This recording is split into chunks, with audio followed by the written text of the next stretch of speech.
Alright, so here's another little snippet cooking tip for you tonight.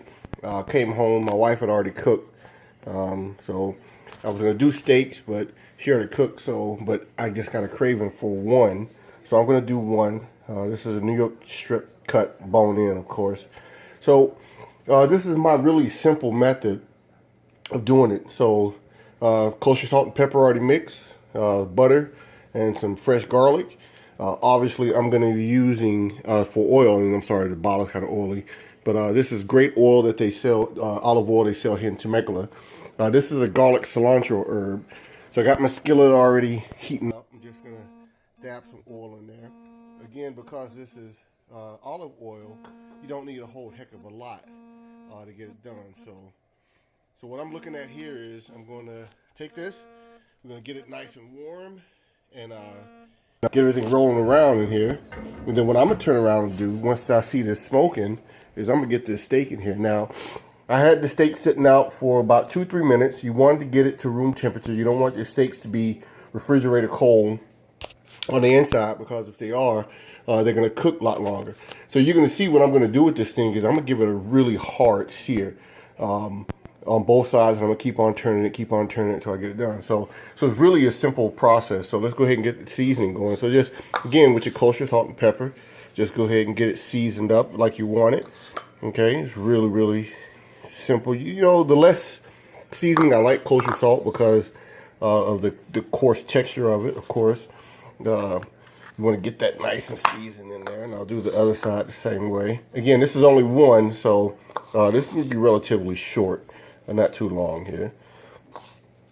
So you get it seasoned up here real good. You make sure you get your sides, because you want to get this thing coated all the way around, of course. Sides. Just kind of get that messed around there. Alright, you don't have to put a hole in it or crunch it or, you know, stab it with a knife. Matter of fact, I recommend you do not do that with steaks at all. Let them, just kind of let them do. So we're going to let that rest a little bit until my oil gets hot. Alright, this is a cast iron skillet. You cannot go wrong with a cast iron skillet, by the way. So you know, I can see that the skillet is starting to smoke a little bit. I better get a glove here so I can handle that bad boy, because the handle, obviously, you know, you can't handle without it. And let me turn my fan on too. So now you hear the fan roaring back there in the back. Get this out of the way. Alright, so we're going to get that oil, we want that oil nice and hot. Again, this is olive oil, so his smoking is going to start smoking real good right there. And we see that we got a good little smoke going. Yes. So we're ready to take this bad boy and put him in here. Okay? So let's go ahead and get this bad boy in the skillet. Always go away from your body. That's what you want to hear. You want to hear that sizzle there. So she's going to cook. So now, what I'm going to end up doing is make sure I like my steaks medium rare. I don't like my steaks well done. Definitely don't like them done. So this is a sear on each side. So I'm going to hit it on this side for about a minute and a half. Turn it, hit it on the other side, and keep on turning until I get, you know, the doneness where I want it at. You notice these are thick steaks here. So, you know, one of the things I'm going to do is also I'm going to cook it on the side to make sure I get it. So, and then I'll show you what happens with the garlic and the butter as we move along. So we're going to get this thing nice and seared and get it going. You can smell it coming about. You can see some of the blood starting to come out the top of it. So that's a good time to turn it now. So again, we're going to get this turn here.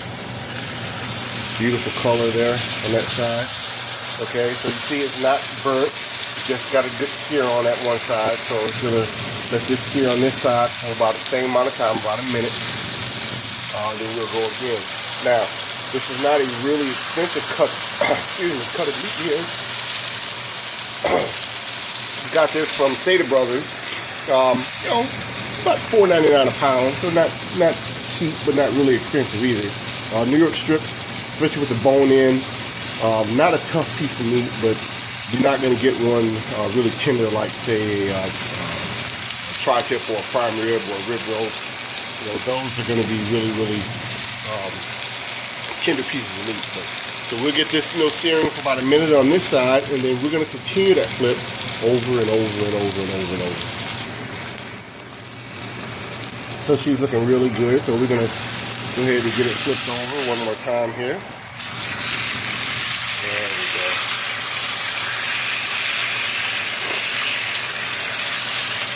And we're just gonna keep doing that until we get the doneness that we want. So that's a minute on each side. So that's my third flip. So about 3 minutes now it's in the pan. And again, cook it to your doneness, however well you want it. Just pay attention to the meat itself. As it gets darker toward the middle of it, in the middle, if it's dark in the middle, then that's a medium to a well done steak. I'm not really thick and crazy about it. You can also check the doneness by checking the firmness of the meat. The softer it is, obviously the more rare it is, the harder it is, and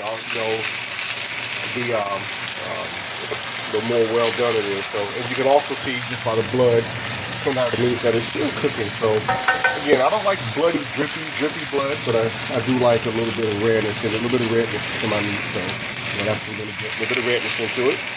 So we'll keep flipping this, and we're gonna go ahead and give it one more flip here in about another minute.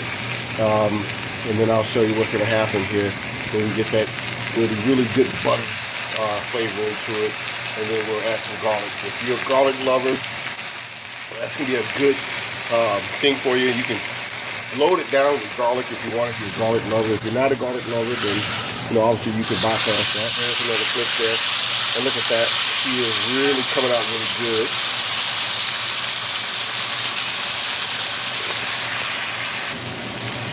Don't be afraid to put salt on there. Don't go crazy, but don't be afraid to put salt. What I typically like to do is about a pinch, or that much, on each hand, about 2 of those on each side for pepper and salt. And that's typically great. Don't go, don't go skimpy on it, because you're not gonna get the flavor out of the meat if you just skimpy on the salt. So she is coming real good there. You see that I want to get the sides here hit a little bit, so just put it on the side and kind of let that thing cook, because you want to definitely sear the sides of the meat. Render some of that fat to the bottom of the pan is what you're going to end up doing there. And that kind of, is going to allow you to keep this nice sizzle going there. That gets hot. Make sure you watch the fingers. So I'm going to render the fat on this side here a little bit. Nice hot skillet is what you need. You definitely want to go high. Keep the skillet on high temperature. That's why cooking a steak is not a cook and walk away type of revolution. You want to definitely, let's get that back over to the other side. You want to definitely stay near where you're cooking, and go with that. So this is a beautiful steak here. We're going to take this butter that I have in the bowl here. Just going to dump that butter right on top of that steak. Let that butter melt into it. This is going to, again, it really gives your steak a really great flavor. And then when I dump my butter over another side, obviously it's gonna burn. But you want that, you see that butter's gonna melt into it. This really, for me, is the perfect steak. You can't go wrong with it. It's really hard to burn a steak, so you can't go wrong. So I promise not to go more than 10 minutes. You'll see how long it takes to actually cook this thing. And this is from actually seasoning to skillet to me putting it on the plate, letting it rest for about 5 minutes before I cut into it. So you got to make sure you do that. So now we're ready to get turned here. See that butter is nice and melted in the pan, and we are looking good. So the last thing I'm going to add in this beautiful thing, we're going to add garlic. Again, for me, I'm a huge garlic fan.